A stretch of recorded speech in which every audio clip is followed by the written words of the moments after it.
Okay, good afternoon, everybody. I hope that I can be heard very, very clearly.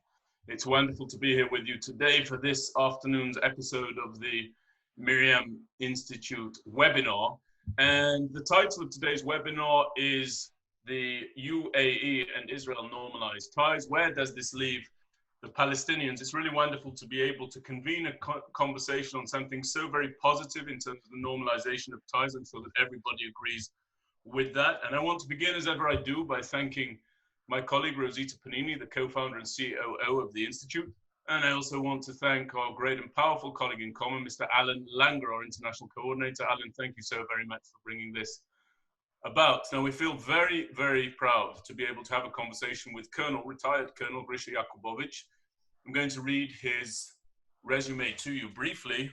We're going to speak for about an hour and 15 minutes, and what we're going to try to do is we're going to try and unmute those who have submitted questions. Now, we have a whole host of questions that were pre-submitted to us in advance of the commencement of this webinar, but we'd actually like to make it a little bit interactive as best we can. So before I turn to Colonel Yakubovich, Alan, can you please give clear instruction to everybody as to how they can submit a question? Absolutely, happy to. So there are going to be two ways to submit a question. You can do so via the Q&A option if you do not want to ask your question live. If you do want to ask your question live, you're dialing in via your cell phone, all you have to do is send me a message through the chat option, identifying yourself with your phone number, and then you'll be entered into a queue to ask a question to our panelists today. And that's pretty much it. Benjamin, you're good to go. Yeah, just before I do go, Alan, can you just direct everyone to where they can find that Q&A facility, please? Absolutely. So the Q&A facility is on your control panel on your computer. All you do is you click on it, you type in a question, I will see it, Benjamin will see it, and then it will move into the queue for questions. Wonderful. Thank you very much indeed. So let's begin with this. We have the great privilege of having a conversation with Colonel Grisha Yakubovich. He concluded his military service in 2016 as the head of the Civil Department for the Coordination of Government Activities in the Territories, otherwise known as COGAT, its acronym. He currently serves as a policy and strategy consultant to various international NGOs. Yakubovich has more than 30 years of first-hand experience initiating and implementing high-level cooperation projects between Israelis and Palestinians in the public and private sectors. And there's a great deal more that I could tell you about this individual, but time doesn't permit. So I will just say welcome to the webinar, Grisha. Do I have permission to call you Grisha? Yeah, of course, come on. Wonderful, and it's great to see you, and I really do appreciate you joining us. So first of all, before we get into the substance of this discussion, tell us a bit about where you are in Israel, what the atmosphere is like in Israel, and just generally how life is treating you, if you would. Well, I'm in retirement, so life are wonderful. I have my own business, as you know, but the reality here is it's quite bad. The COVID-19 changed here the economy, the structure of, in a way, society. Many people lost their jobs, rates of unemployment, demonstrations against the government. The government and the society has to deal in hospitals with the increasing number of patients. And the same thing is also in the West Bank. It's not only here in Israel. The same thing is happening in the West Bank. And Israel, although you all hear the news that there is no coordination between Israel and the Palestinian Authority, well, that's for the media. On the ground level, things are going on, and Israel is sending support to the West Bank and to Gaza, because it's Israel's interest that people anywhere, it doesn't matter, West Bank, Gaza, Israel, would be able to deal with this flayed disease or whatever. So we are trying to pick up our heads and to stay optimistic, and I believe that it will take us another few months and it will be behind us. But actually, I want to add something, happy news. I don't know if you heard about it. An hour ago, a declaration from the Ministry of Foreign Affairs in Sudan that they are expecting to sign on a peace agreement with Israel and the UAE actually are the ones who created the path or the right path to other Arab countries to sign a peace agreement and normalization with the Israelis. So it started with the UAE and it will continue now with Sudan. And I believe that there are another 3, 4 countries that will join this wave of making peace in times of COVID-19. So it will be remembered in history how peace was done using Zoom under COVID-19, and the people that will write history will enjoy writing it. Well, thank you very much. And I'm really, really delighted. First of all, thanks for giving the candid overview of how you're feeling over there in Israel and what the general situation is. And also, that's wonderful news about Sudan. I always say, let's wait and see. But certainly as a preliminary message, that's very, very positive. And thank you for bringing that to our attention. I actually hadn't seen it because I was busy preparing for today's interview. But let's actually start there. You made an interesting point about the UAE essentially facilitating or granting legitimacy to the idea of other Arab states turning their faces towards rather than away from the states of Israel and normalization. So who are those other states that you feel might come into play in the near future? Well, there are things that I feel and there are things that I know, and don't push me to the corner to tell me exactly what I know, because I will tell you what I feel. Okay. So what I feel is that the countries that will join this new wave of peace will be, of course, after the UAE. That it's not such a surprise. We will talk about it later if we have time. I think it's Oman, it's Bahrain, it's Morocco, and Saudi Arabia. Now we declared Sudan, so it's actually after the UAE, another 5 countries, and it will be a total amount of between 5 to 7 countries in the Middle East that will join the initiative of making peace with the Zionist enemy that was declared like that for many, many, many years. It's an eye and a finger to the Palestinians, but let's put it aside and talk about the new reality in the Middle East. So the new reality is a coalition of Sunni countries, maybe also another country, a Shia country like Qatar, yes or no? I don't know. I really don't know about Qatar, but they always jump in between, mingling in between policies, between alliances, between interests. But it will be a surprise if Qatar also will join this wave of peace in the Middle East. Of course, it's an achievement to the Sunni frontier against Iran. It's a huge achievement to the President of the United States that he actually brought something before the elections. It's an enormous achievement to Bibi Netanyahu as the Prime Minister, being part of the right wing in Israel and the one that is bringing peace. But it's all also about interests. So, as you said, let's see. Let's wait and see. Okay, so let's begin with this, because the title of this talk, and if we have this discussion, if we have time, we will get back to the larger overview that you've presented us with. But I really want to zone in on the Palestinians, because that's what our listeners have dialed in for or are viewing in order to learn more about.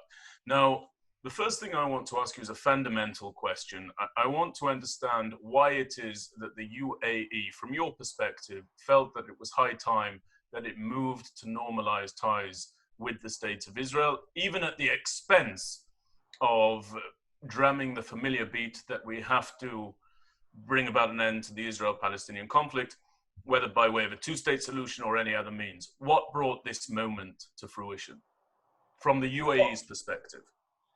It's not only the UAE, it's, let's say, the Sunni countries, and the UAE actually decided to move with the initiative. And they have interest, of course. Some people say that it's their desire to get new technologies and new weapons against the enemy, the biggest enemy, and it's Iran. By the way, it's interesting because there is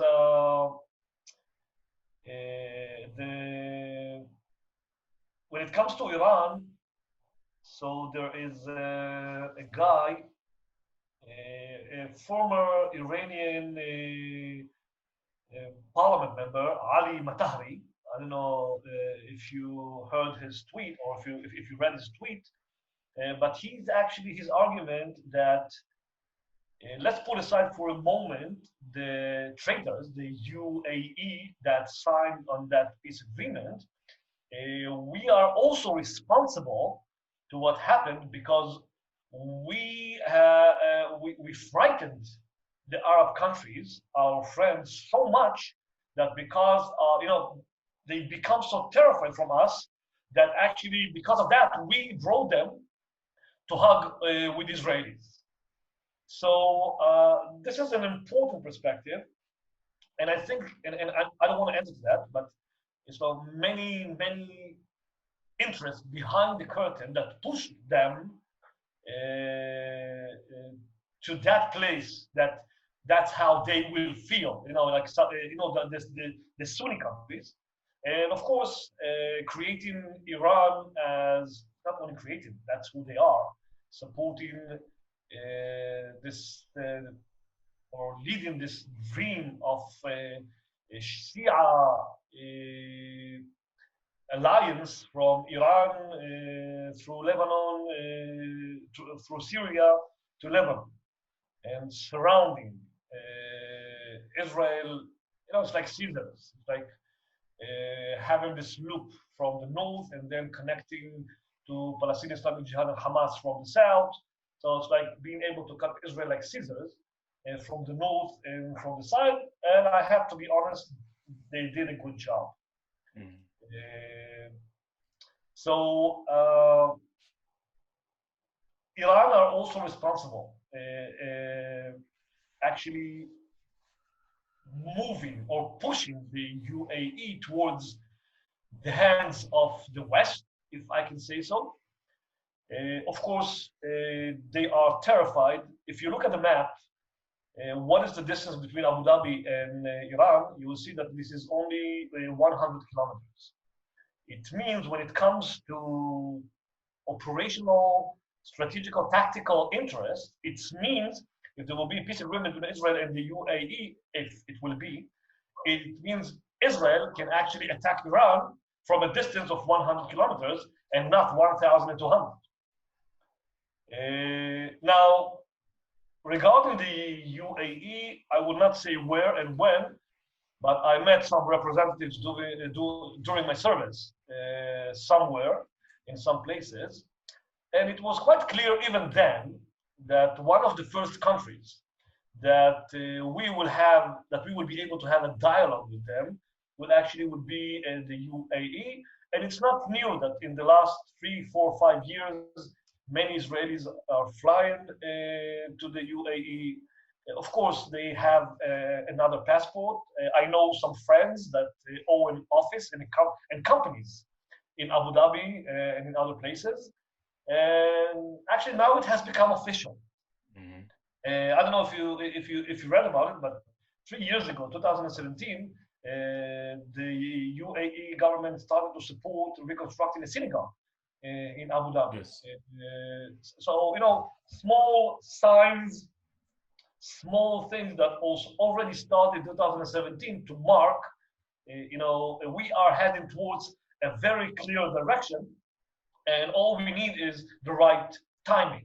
And the right timing is the government of Israel's declaration to annex the West Bank. And they succeeded to use it as a ladder and to show themselves as the saviors of the Palestinians and the ones that succeeded to delay the annexation of the West Bank, and they did it for the Palestinians.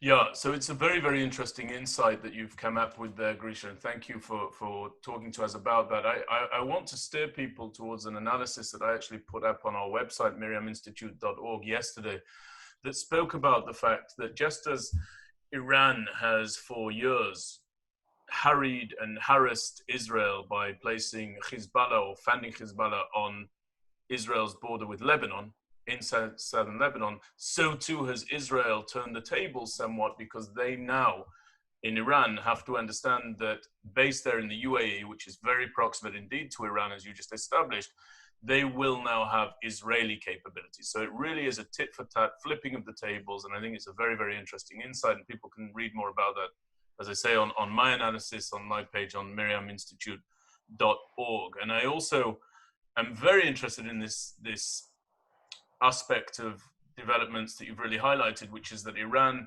pushed the Sunni states too far into a country with its bombast, with its threats, with its saber rattling, to a point whereby they thought, you know, if we don't move now, we may find ourselves in the crosshair of an Iranian hegemonic aspiration. So I think all of that's very clear. Now, I want to talk to you. I'm going to separate it into three categories. I'm going to start with Mahmoud Abbas and the PLO.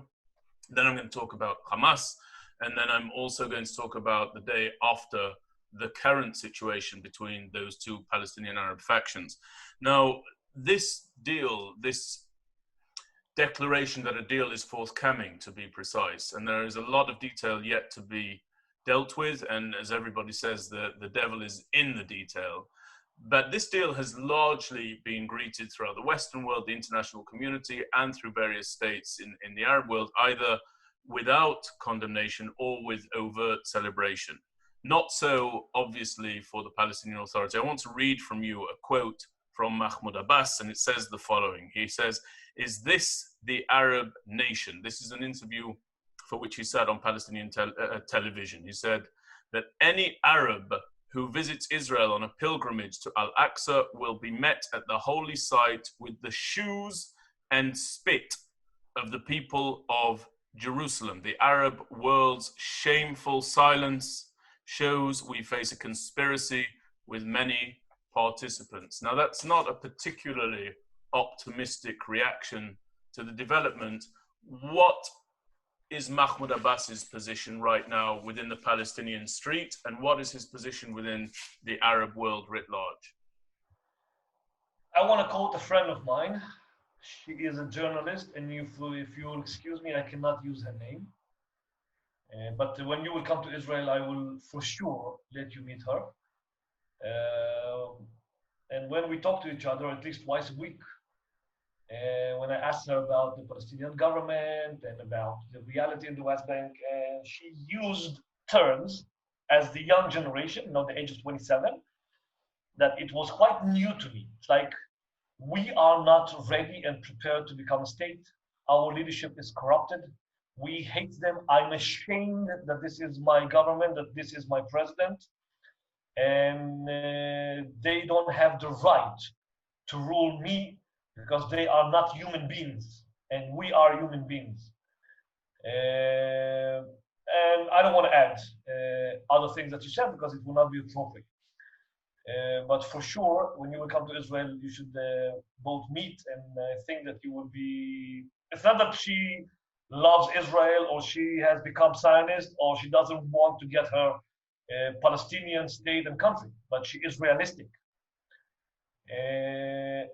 I have an office in Ramallah, as you know, with being a consultant to the cement company, and I'm there 3 times a week in the West Bank.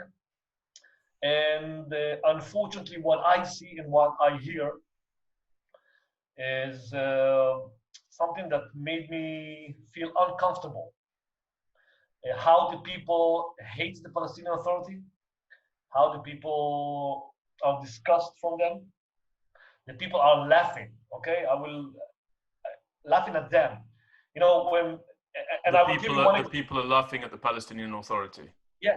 And I will give you an example. Okay, Israel is in coordination with the Palestinian Authority. Before they stopped the coordination, Israel is given also today a special permit to special businessmen that their business is making more than 5 million shekels a year as an income. Money comes in, money comes out, as people who are actually leading the economy in the West Bank. So they get a permit that is called BMC. It's a businessman card. With this permit, they can cross to Israel anytime, any hour, any crossing, 24/7. Now, there's a specific type of people from those BMC, something like 400 people, that are allowed to get this permit with their own private car, okay? So if somebody is coming to my office in Ramle, not in Ramallah, to close a deal to buy cement, he would want to show himself that he owns a Mercedes or a BMW. You know, it's a businessman. They want to show what they have. It's an image. It's like, do you go? Do you have a Rolex or not? Okay. And until this last event that Mahmoud Abbas stopped the coordination, if you wanted to get this permit, of course from Israel, but through the Palestinian Authority, you needed to pay as a Palestinian $15,000 to a minister at the Palestinian Authority. So now they are laughing at them, at the Palestinian Authority, and saying, now at least we are saving money because to the Israelis, we are not paying the money. We get the same permit for free. And unfortunately, that minister will not be able to buy his suits in Tel Aviv anymore because we stopped, or Mahmoud Abbas stopped his income. It's not that I think that we should all delete the Palestinian Authority. I think they should have a leadership. I think it's important that they will have a government. I think that it's important that they will continue representing their interests. They should stop with the corruption.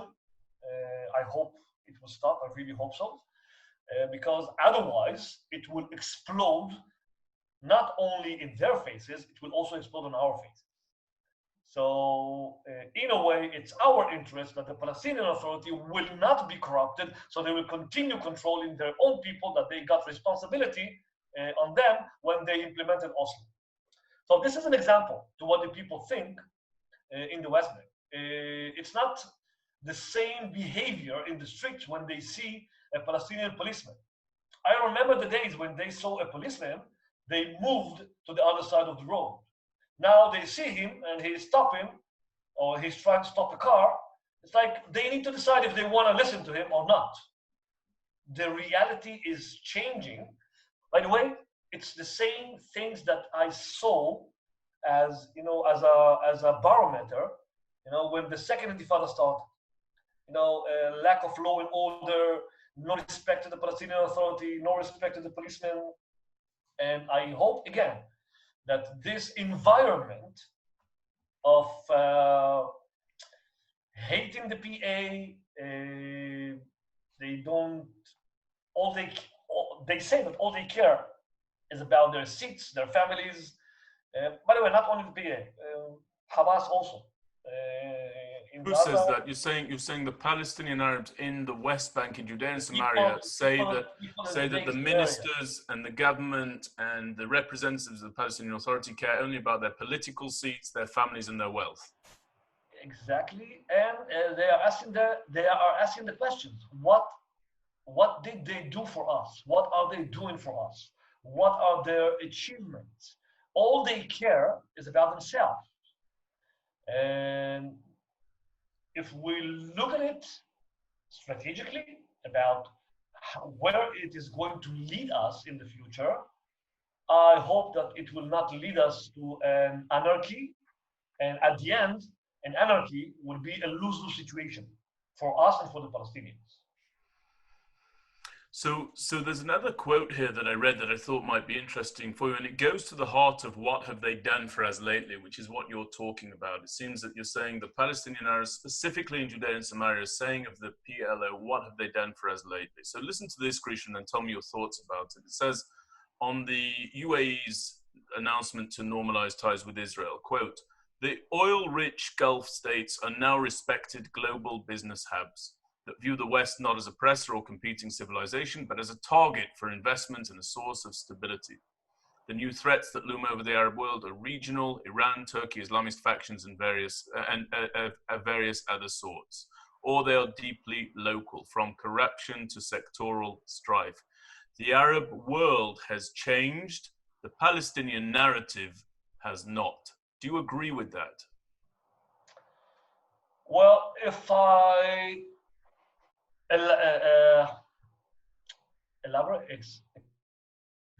expand on it. Expand on it, okay? So there is a catch here, okay? I don't know if it's a catch-22, but it's a catch. Because the Palestinian leadership and specifically Mahmoud Abbas, are against any normalization with Israel that does not go through a solution to the Israeli-Palestinian conflict. Now, if there is a normalization between the Arab countries and Israel, and it's not through the Palestinians, it means it's reducing their ability to negotiate with Israel in the future. Because for them, as Palestinians, they were actually the wall that stopped normalization unless they would get a solution.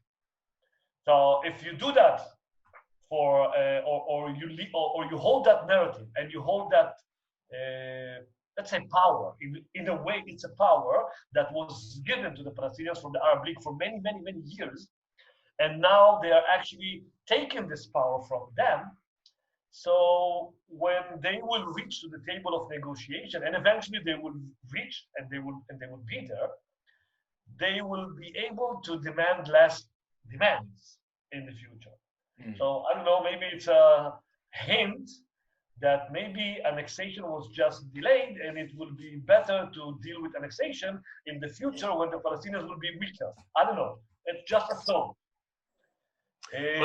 Now, let's continue with the cats. Okay, let's continue with the cats, if you don't mind. Okay, please. Now they know that the butter, as we say in Hebrew, the butter on the bread is actually is at the hands of those Sunni countries that are part of the Sunni, let's say,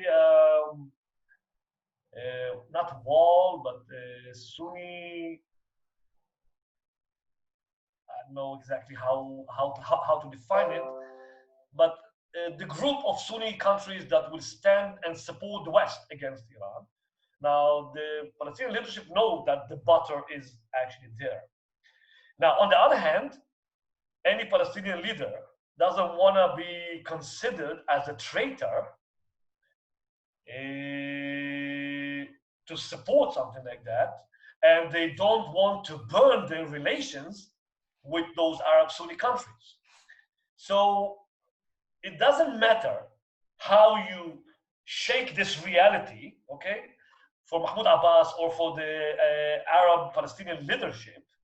It's a lose-lose situation in any scenario, because they need them. They cannot deny that they don't need them. They don't want to be considered as traitors by supporting something like that. They lose their power because there is normalization, and it's not something new. I've seen it in the last 2 years in the Arab media. People from Saudi Arabia, people from Bahrain, people from Abu Dhabi, sending records of themselves to the Palestinian leadership. It's like, we sold our mother's gold to send you money so you will defeat the enemies, the Zionist enemies. And what did you do with the money? You stole the money. I want my mother's gold back. And it's in Arabic. It sounds nicer in Arabic than in English. But if you want me to send it to you in the future, I can send it to you. That's very interesting. I want to know then, if this is a lose-lose situation for the Palestinian Authority, yes, does the deal with the UAE hasten and speed up the departure and the demise of the Palestinian Authority and of Mahmoud Abbas personally? No. No. Okay, no. No. You know what? No and yes. Okay, I'm sorry, Ben, but it's no and yes. Tell us. Like any good Jewish answer. Okay, yes and no. Let's not forget that there will be a price, and the price Israel will have to pay the price, because a price for what, Grisha? A price for normalization? Yes, there will be a price for this normalization. And the first thing that was done by the US government after the declaration of this peace agreement is, for the first time for quite a long time, a phone call between the US administration. I think it was Gerald Kushner that spoke already to Saib Arikat or to Mahmoud Abbas. And actually, the Americans are getting back to the arena. So I think that if this process will continue with the UAE, with Saudi Arabia, Bahrain, Oman, Morocco, and others, the Palestinians will start getting, they will get a bigger and a larger support from not only from the United States, but also from the entire Western world. So I think it will be more money. I think it will be more trainings. And I think that there will be a demand from Israel to give up on some things that are considered as strategical issues that are in the box of negotiation that will be given only in a certain negotiation between Israel and the Palestinians. And I think that Israel will have to start paying quite soon those prices, because nobody wants that the Palestinian Authority will not stay stable. And maybe it will be another boost, maybe to support the reconciliation between Fatah and Hamas. So there will be only one entity to negotiate with and not two. Because now Israel is actually dealing with two different Palestinian governments. Yeah, so you, and I'm going to turn to the second arm, if you like, of that Palestinian government or regime in a moment, but you, as is very, very frequent with you, whenever I have the opportunity to hear you, every sentence that you speak opens up another series of quandaries and dilemmas, and you've certainly done that with what you've just said with regard to Israel paying a price. So I have two questions, one of which is a request that you explain why. Why, if you have the UAE ready to normalize ties, and frankly, Israel ready to normalize ties with the UAE, because one could easily make the case that the UAE benefits more from this than does Israel. Why does that have to come with a series of costs that the state of Israel must pay? Why is that? Is it really necessary, specifically in the Palestinian arena? The second question that I have for you, Grisha, about that is, what will be some of those costs that you think will be extracted from the state of Israel? I will start with the second. What will be the prices? So I said money, water, land, maybe some settlements, Area C, some, let's say, some support from Egypt and Jordan, because one of the most important things for Mahmoud Abbas is a reconciliation between Fatah and Hamas. I don't want to open it as a session, but you already heard me talking about it. Mahmoud Abbas, with his narrative, he has built a narrative that is different than Yasser Arafat. Yasser Arafat, the Palestinian Che Guevara, he's considered to be the leader, okay, of the Palestinians. He achieved a lot. He won a Nobel Prize for Peace. He brought, the Palestinians to the center of the discussion of the whole world. So he's considered that a leader that did a lot and achieved a lot. What are Mahmoud Abbas' achievements from 2004? Zero, nothing. More than that, it's not that he achieved nothing, by the way, and he's the first only Palestinian leader that announced and declared that he is against violence. Let's not forget that. Okay, he's building a narrative that he is against violence. But what are his achievements?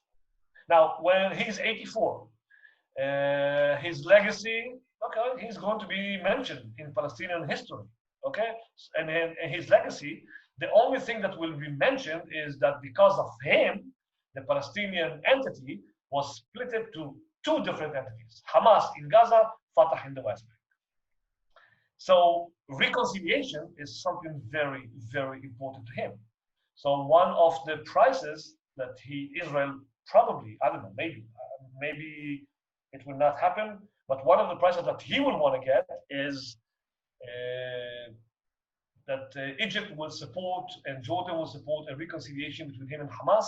So it will become one entity, one government, one weapon, one language, one Palestinian. That it means if that will happen, Israel will have to deal politically with a terror organization. Now, the same thing happened in 2006. In 2006, there were elections of the Palestinian Authority, and Hamas and Fatah established a unity government. Because of that fact, Israel stopped all coordination with the PA, and it's only because of the fact that Hamas are part of the government. So one of the prices will be that Mahmoud Abbas will demand that Hamas and Fatah will actually become one government, one entity, and the dialogue will continue. In a way, maybe it's recognizing Hamas. I don't know. I don't know if Hamas will agree to that. Now, there is an obstacle to that also, and it's Mohammed Dahlan. I want to come to him later. I want to come to Dahlan later. I have a lot of questions about Dahlan. Just touch on it, but I don't want to do a deep dive at this stage, if that's okay, Grisha. Yeah, it's okay. But, I don't want to dive. All I want to say that Mahmoud Abbas kicked Dahlan from the West Bank after he escaped Gaza. Mm-hmm. He confiscated all his property. And Mahmoud Dahlan, he made a lot of money. If we will have time, I need 2 hours to explain you how he made his money. It was one of my responsibilities till the second intifada to be in touch with his organization, but we don't have time for that.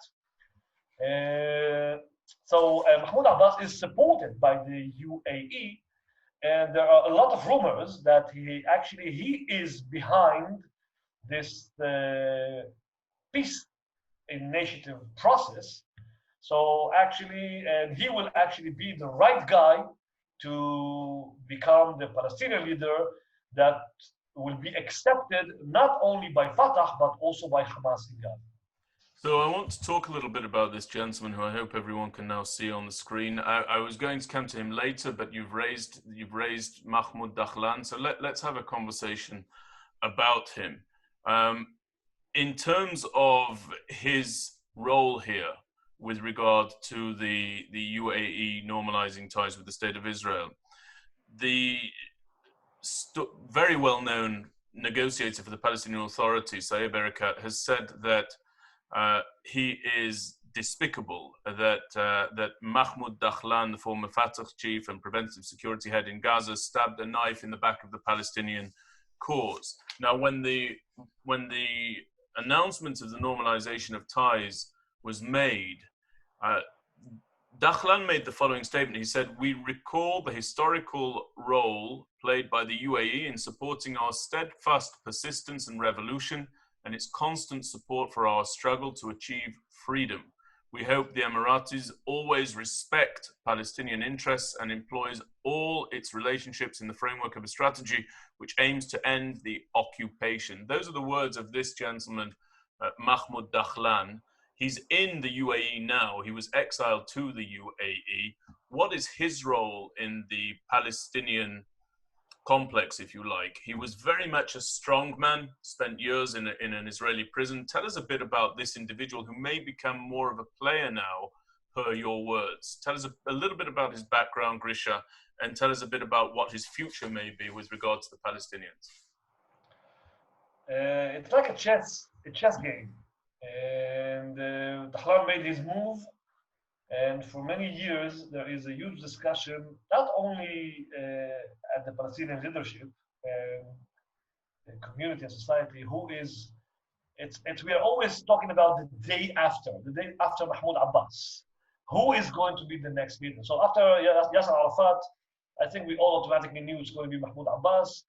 And when Mahmoud Abbas will vanish from the arena, he's 84, nobody knows when, how. And one of the problems that Israel is dealing with is who is the successor. Now, if you would ask me a week ago, before August 13, will Mahmoud Abbas is a potential successor to Mahmoud Abbas, I will tell you automatically, I don't think so. Maybe for Gaza, because he is accepted in Gaza by Hamas. He sent his wife Jamila 2 years ago to Gaza with a lot of money from the UAE, and he led a beautiful huge wedding to 1,000 couples. Okay, one huge big wedding in Gaza that he paid all the expenses for 1,000 couples. It was one of the biggest weddings, I think, ever. So he gets a lot of respect in Gaza. His power is Gaza. Actually, his power is coming from the refugee camp in Khan Yunis. That's his power. In the West Bank, I think he will have to deal with a huge competition by Rajoub, by Saib Arikat. He's also ill, but Nabil Shat and other relevant people. So, by the way, the same declaration that you just read was also the same, quite similar declaration that came from his supporters in Gaza, that they are blessing this amazing support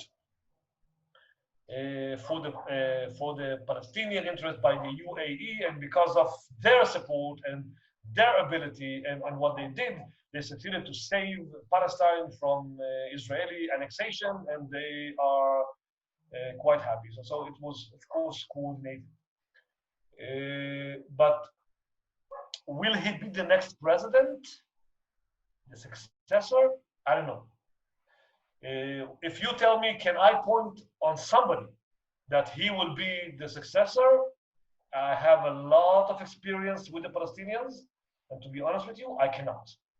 But you think Dahlan's profile has been raised as a result of this normalization? Or would Dahlan's profile be compromised because the Palestinian street look at him as some sort of a traitor? The Palestinian street, they don't look at him as a traitor. Okay, Mahmoud Abbas tried to do it. His support is actually in the streets of Gaza. Okay, the ones that were not executed by Hamas that still support Dahlan. There is some support that he got, that he will get, maybe from the refugee camps in the West Bank, but not all of them. But let's not forget, he is considered by the people, and they do not forget, as a corrupted person. And he is, and I would not add more than that. It's not the time. He is a very, very corrupted person. So let's turn now. We've spoken a bit about Mahmoud Abbas and his challenges and where he is. One second. I just want to add something. One of the things that we need to think and to be prepared is a fight over the seat. And it might also be, we might also see and deal with blood in the streets because of that seat. So you mean the day after Mahmoud Abbas? The day after Mahmoud Abbas. Yeah. So let's turn a little bit to the Gaza Strip now, because obviously this is key. So the Gaza Strip was a quiet area. I know that you were preparing for us a position paper to talk about why it was so quiet, and rightly so. It had been for the duration of the coronavirus, for the duration of the pandemic thus far. And now it is back to where it's generally thought of as being as a very troubled spot indeed, making life very, very difficult within the state of Israel, making life very difficult beyond in terms of the diplomatic spheres. We now have incendiary balloons being sent over from the Gaza Strip. These are causing fire and setting fire to areas around there within the state of Israel. There was an incendiary balloon, for example, that caused a blaze adjacent to an Israeli kindergarten just the other day. For anyone who's on this webinar, if they were an Israeli parent and their children were in such a kindergarten, they would be horrified, and rightly so. So what exactly is Hamas seeking to achieve? Why did it all become such an incendiary area again at this particular time, Grisha? Well, I will say something that maybe will not be so popular, but I have to remove my hat to Hamas. You doff your cap, in other words, you say chapeau to Hamas. Is that what you're saying? Yeah, chapeau. Okay.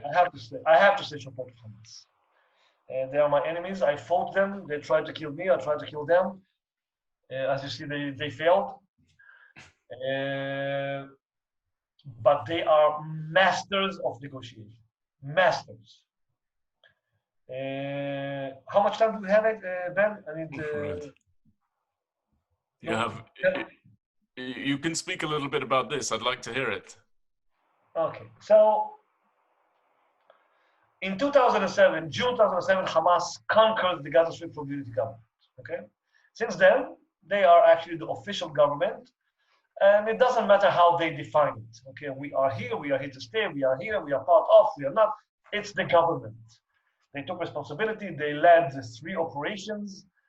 And after each one of those operations, of course, Israel played according to their games and expanded the civil policy for the better towards the Gaza Strip. So Hamas built a narrative that the only way to talk to the enemy, or the only language that the enemy understands, is power. Okay? Now, what were the demands when they launched rockets and we opened fire? We entered with our divisions, we shot them, they shot us. You know, there was all this mess. And when I, for example, flew to Egypt to lead one of the negotiation teams for the ceasefire, so the demand was, you stop the tunnels, you stop the rockets, you stop the snipers, you stop that, and Israel will do 1, 2, 3, 4, 5. Now, what do if you want to achieve the same achievements, but to reduce your price that you have to pay?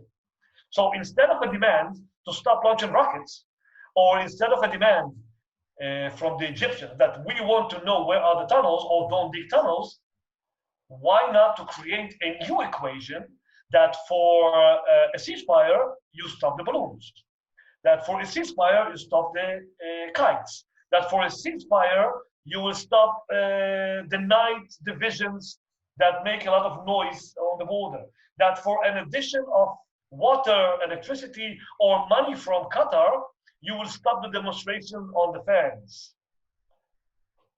Now, I hope I succeeded to clarify what I'm trying to say. You did. So in other words, they've reduced what Israel is calling for them to stop. They've reduced it, and if they are to stop it, they're giving up less than they would be doing if they gave up rockets. They are given a lot less. Mm-hmm. Because what is a balloon?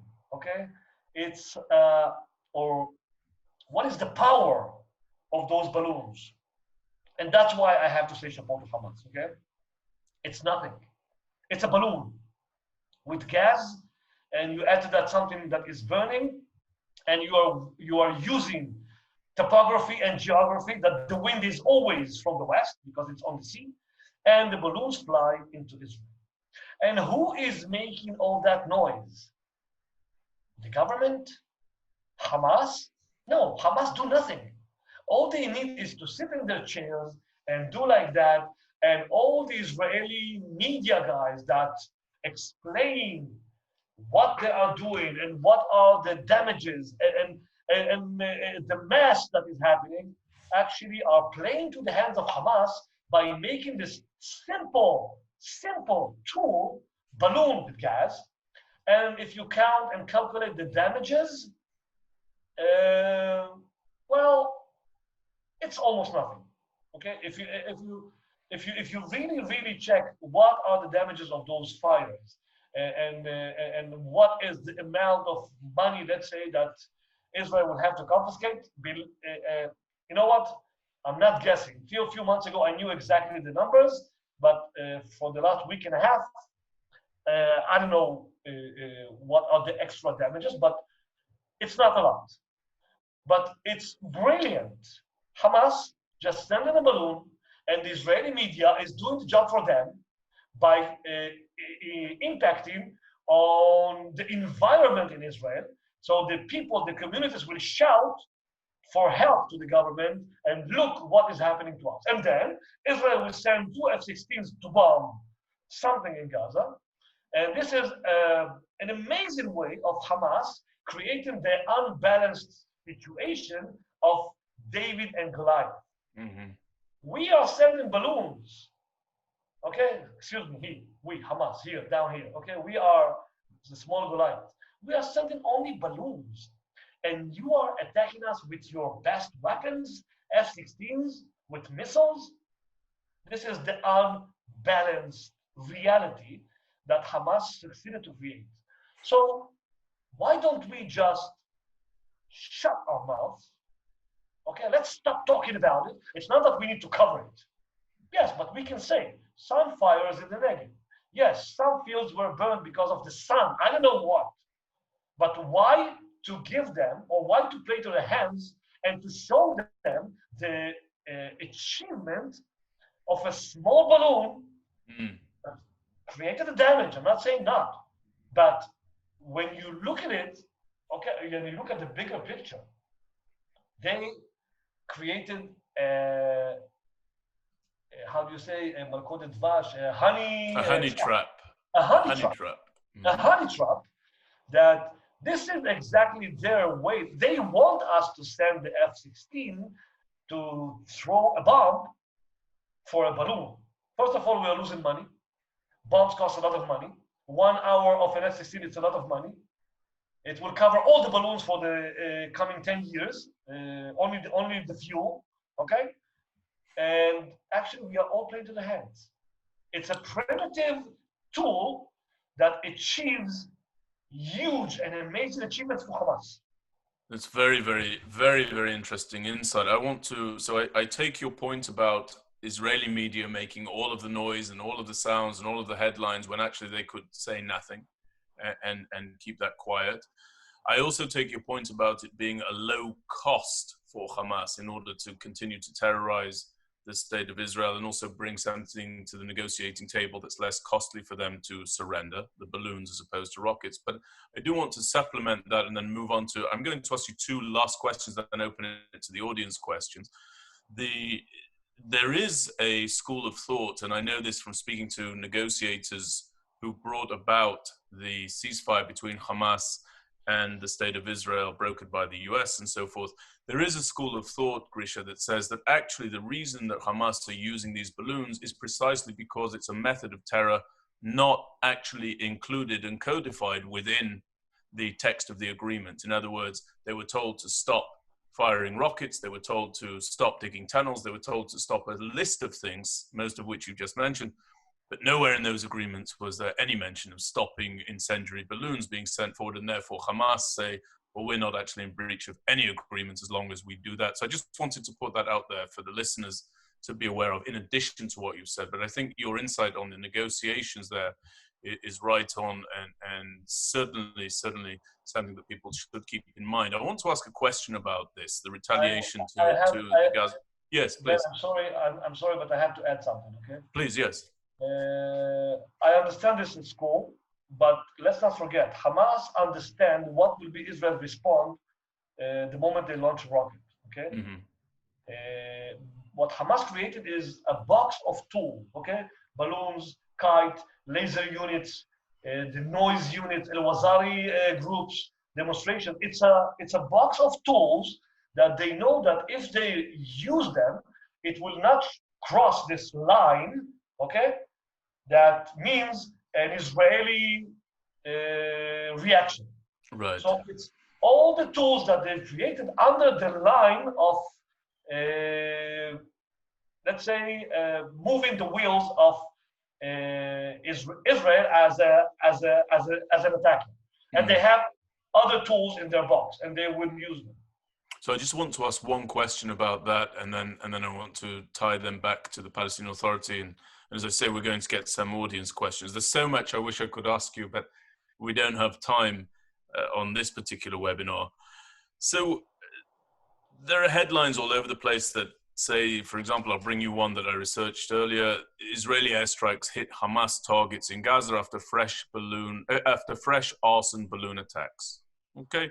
Now, I did a webinar with the former commander of the Northern Formation, General Noam Tibon, who I'm sure you know.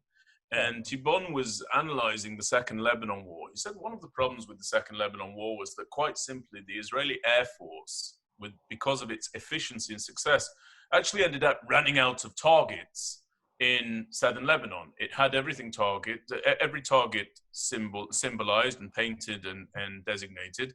And then because of its own success and because the war endured, it actually ran out of effective targets. Now, I want to ask you something. Please just be frank about it. Is it not clearly the case that the state of Israel has run out of effective targets within the Gaza Strip to bring Hamas to heel in any area of behavior? I mean, time after time, we hear about an Israeli Air Force campaign over the Gaza Strip. We hear about lampposts being detonated. We hear about empty cars being detonated. They say a Hamas meeting place, which is actually a car park, has been detonated. Isn't it really the case that there's a time for a change in strategy here? Because actually there aren't really any effective targets left. So this is a language, first of all, okay? And how do you talk to your enemy, Ben? So it's a terror organization, and there are three ways to talk to the enemy, okay? The first one is through mediators, the Egyptians and others. That's a nice way. The second way is media and social media and Facebook and Instagram, okay? That's another language, okay? Al Jazeera and others. And the third language is you shoot them, they shoot at you. Simple as that. So Hamas, as I said, and maybe I will, you challenge me now, maybe I will publish something about chapeau to Hamas as negotiators. Yeah, will you do that for the Institute? Will you do that for Miriam? Yeah, of course. Great, I'd love to get that out there. Okay. I know I'm going to piss some people, but I think it's important to respect our enemies. But the third language is you shoot them, they shoot at you. It's a language, okay? It's like you are not allowed to cross this line, and if you cross it, I shoot with a tank. Now, Hamas are using the same language also, and they are always creating equations, okay? Blood for blood, killing for killing.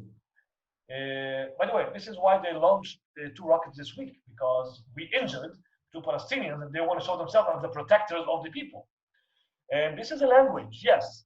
If you ask me a question, or you know what, I want to ask you a question, if you don't mind. I know it's the opposite. Do you think that there is a security coordination between Israel and Hamas? Well, I know the answer to that question. And no, you know. Yeah. The answer is yes. Yeah. The answer is yes. Is that a direct coordination? No. But if you will travel with me in the future on the border of Gaza, I'm going to show you Hamas posts on the border. And you can see the Palestinian or the Hamas guy with a weapon on the border. So why we are not shooting him? Because it's a terrorist. No, we know they are there. By the way, it's in a way, it's coordinated. Now, when somebody launches a rocket and we respond and we hit, I don't know, something with one of those places that you mentioned, yes. It's because we want to avoid casualties. Why? Because Hamas created this equation, blood for blood, kill for kill. And we want to avoid, Israel wants to avoid escalation, because this is not the right time for an escalation with Gaza. So there was a language that was created in all this mess in Gaza. And if I will conclude it, it's a way to lead a security coordination with Israel, not directly, but using those 3 languages. Are there enough targets in Gaza? Yes, I'm frank with you, there are a lot. Do you know that until recently, I used to be the commander of one of the units of the Southern Command as a reserve. Yes. And lessons learned from the Second Lebanon War. And Hamas is not the only terror organization in the Gaza Strip. Hamas is the leader of other 49 terror organizations in Gaza. So there are targets of Hamas, there are targets of Palestinian Islamic Jihad, the Shuhada al-Aqsa, al-Mujahideen, al-Salafiyya, al-Jihadiyya, they're all there. A lot of targets. Some of the targets are sometimes preferred by Hamas, that we will attack them because it will help them. Mm-hmm. Right. Well, I just think, and then I'm going to open I want Stephen Franklin, Alan, if you can be ready to have Stephen Franklin ask his question, if you can make sure he's there and you can unmute his microphone. But before we come to Stephen, just to say, I personally think there needs to be a fundamental change in the equation. I don't think it should be Hamas establishing the parameters of the or the variants within that equation. I think it should be the state of Israel that does so. And I always say, Grisha, you know, if those balloons were to be falling on areas in Tel Aviv or in Yerushalayim or in Haifa, it would not be accepted. And I'm constantly frustrated by the willingness to accept these sorts of realities for citizens of southern Israel on our southern enclave adjacent to the Gaza Strip. I do not understand how that mentality has taken hold. I recognize the wisdom of what you're saying, but I think that the governmental policy needs a fundamental change with Gaza, although that's not the topic of the conversation today. I want to bring in Stephen Franklin, Grisha, if I can. Alan, can you bring in Stephen? And Stephen, if you would just ask your question directly without, I ask this of all people, without any preamble, we'd love to get the Colonel to weigh in. Is Stephen there? It's a lack of... Yes, I'm here. Can you hear me? Yeah, could you please ask your question, Stephen, of the Colonel? It's a lack of clarity in the agreement between Israel and the UAE about whether the extension of Israeli sovereignty is being postponed or being cancelled, and whether or not the USA will now sell the F-35 to the UAE, storing out possible problems in the future. Thank you very much. I'm going to repeat that, just, Stephen, because your sound was a little bit off, but I appreciate you asking a question so succinctly. The question, Grisha, is the lack of clarity in the agreement between Israel and the UAE about whether the extension of Israeli sovereignty is being postponed or being cancelled, and whether or not the USA will now sell the F-35 jets to the UAE, storing up possible problems in the future. I assume that Stephen means between Israel and the UAE and indeed the region. Thank you for the question, Stephen. But yes, I said it at the beginning of when I opened my word that there are some interests behind this agreement that encourage the UAE to sign this agreement. And one of the interests that probably will be a price to them is that they will get new technologies, new abilities, but it will also serve the West. Let's not forget that. If it's like the same service that the United States is getting from having bases in Saudi Arabia. So it's a risk, yes. It's also an advantage. And yes, I believe that the UAE will get some new technologies, and there is probably your President Trump, is a businessman, and I believe that he will make also a deal out of it to make some incomes to your treasury. About the annexation process, I think it will be. I don't see that happening. I don't see that happening in any scenario without a proper negotiation between Israel and the Palestinians. And this is one of the prices that Israel will have to pay. So the next question that I have is from Richard Kirsch, and he asks the question, he actually sent this in prior to, by the way, before I ask Richard Kirsch's question, I just want everyone to know that one of the comments that's been reiterated to me is about my shirt. Can you believe it, Grisha? I've got here a message from Saul Weinstein, and I just want to be candid with our listeners because Saul felt it was important enough to make mention of. He says, not the right color for you, Sergeant Anthony. Don't wear a pink shirt ever again. So just so you know, people are commenting on any number of issues, Grisha. I disagree. When we opened our discussion 5 minutes before everybody, I told you I like your shirt. Thank you very much. Thank you indeed. At least somebody does. So Richard Kirsch asked this question. He says, do you feel that the UAE deal brings Israel one step closer to accepting land concessions as part of Trump's deal of the century, with the suspension of the application of sovereignty combined with Kushner's statements about Israel accepting a two-state solution? It appears that Israel has made further concessions. Now, that's a very interesting point. Just before you get stuck into that, absent the application of sovereignty, all that you have left really is a two-state solution according to the Trump deal. What do you think about what Richard's saying? And if you care to assign your thoughts to what I've said, feel free to do so, but prioritize Richard. I don't know if we will reach to a two-state solution. There are too many challenges too many challenges.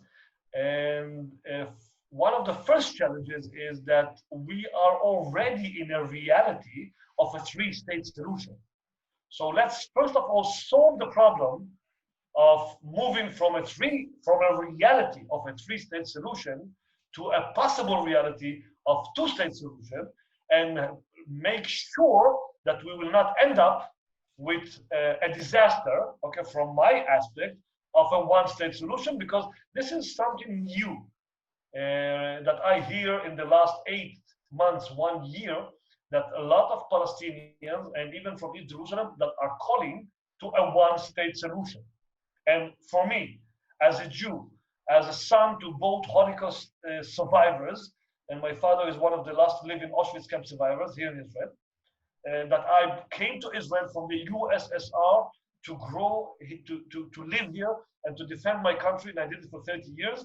For me, it will be a disaster to be in the reality of a one-state solution. I'm here because this is my Jewish democratic state, and I want it to stay like that. Thank you. I want to ask another question now, the final question. Let me just remind myself who was the... it's an individual named Jordan.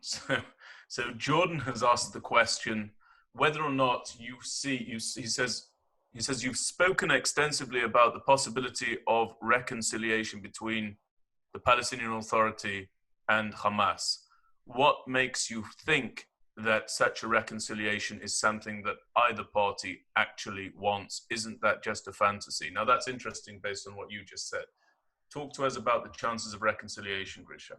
Yeah, it's a fantasy till today. Mahmoud Abbas threatened Israel from 2012, that if Israel would not do 1, 2, 3, he will lead a reconciliation. And it's like, you know, this beautiful movie, The King of Lions. I don't know, Melech HaArayot. Oh, I haven't seen it. I don't watch Never it. mind. Yeah. Somebody there says Mufasa. Says, oh, the Lion King. Okay. The Lion King. So when you say Mufasa, you are terrified. So yes, this is what used to be here between us and Mahmoud Abbas. And then he tried to restore reconciliation from the end of the third operation, 2014, Protected Edge in Gaza. And of course, he failed and he failed and he failed. By the way, Hamas failed and failed and failed. Is that a fantasy? Maybe. But this is one of the main reasons why Dahlan is a growing power now. And I said it. Dahlan is accepted by Hamas in Gaza, and maybe he will be accepted by the new leadership or the new candidates in the West Bank as the new leaders of Fatah when Mahmoud Abbas will leave us in naturally or any other way.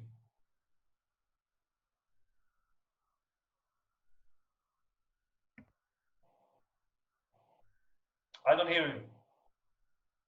How about now? Do you hear me now? Now I hear you. Wonderful. It's great to have you with us. Thank you again. Just before you go, I want to, before I ask us to part ways, I just want to let everybody know that this Thursday, and just to show everybody this Thursday, we have a briefing by Ambassador Arthur Cole at the same time, 12 p.m. Eastern Standard Time. I don't know whether you know Ambassador Cole, actually, Grisha. He's the former Deputy Director General of Israel's Foreign Ministry, and he's a man of the political left in Israel. And he's going to be giving us a briefing on Israel's place among the nations from a diplomatic point of view in light of the UAE. So if anybody wants to sign up to that, they can do that on our website. It's on the events tab.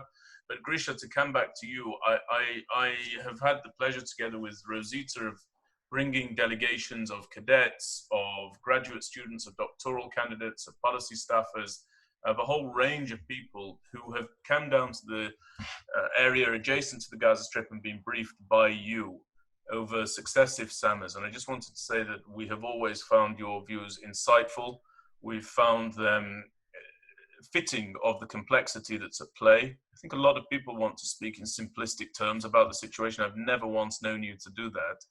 And we look forward, when the world comes to rights, to having our delegations down there adjacent to the Strip with you, and hopefully elsewhere, and continuing to learn from you by way of your experience, your unique perspective, and I want it to be clear that some people on this call may have heard things with which they profoundly disagree. And I think that that is something that you've always welcomed, but I want to make everybody aware of the fact that they've heard it from an individual with an exceptional degree of personal, professional, and strategic and tactical contact with the Palestinian Arabs by way of a career that spanned approximately 30 years. And they've also heard it from somebody whose love of the state of Israel and dedication to the state of Israel and to the people of Israel is absolutely unimpeachable. It's a degree of love for his country that I think is unsurpassed by anybody. And so I just want to thank you for bringing your perspective and your obvious commitment to the table. We've all learned from you, and on behalf of Rosita and our great and powerful colleague Alan Langer, and also our listeners today and our viewers and anyone who's hearing this in the postcast or the podcast or on YouTube or anywhere else, thank you so very much indeed. I've really enjoyed it. Thank you, Benjamin. And we agreed a long time ago that we disagree, so it's okay. Thank you very much. Take care, Grisha. Be well. Bye-bye.